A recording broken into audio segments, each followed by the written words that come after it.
Yeah, I mean, what's great about this ASH meeting is that there are many things that have been highlighted, and I think one of the take-home point for oncologists in general is that there were two key presentations looking at ibrutinib in frontline therapy, whether for older folks or younger folks. And I think now people always ask, does that mean chemoimmunotherapy is dead? Because both of these studies were significant for ibrutinib, favoring the ibrutinib arms. And so I think that's one key take-home message from the meeting, is that a novel BTK inhibitor can be used for anybody with CLL. Now, there are some caveats to this.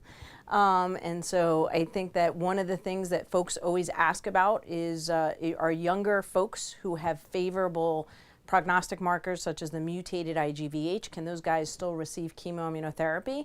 I think that still remains an unanswered question, because both of these studies did not necessarily favor ibrutinib over chemoimmunotherapy in the mutated folks. So I think that's one discussion that oncologists can still have with their patients, and so that's a highlight, that if you are mutated and have favorable characteristics, could you still use chemoimmunotherapy? I think you can, but there's no doubt, I think this solidifies the usage of ibrutinib in all patients, whether they're old or young, or have high-risk features.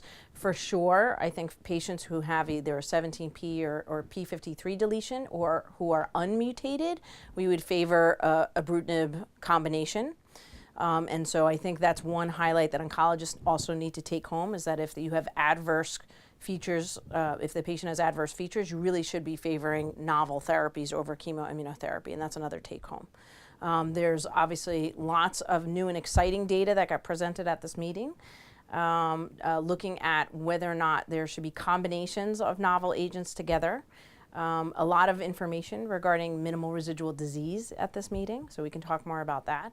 And then the question of sequencing. So I think this is one unmet need in CLL currently, is with all these great new therapies that have emerged over the past several years, such as ibrutinib and venetoclax, the PI3 kinase inhibitors. The question is, how do we sequence these agents? Currently, if ibrutinib is started on most patients in the frontline therapy, then what do you do after? What do you do subsequently?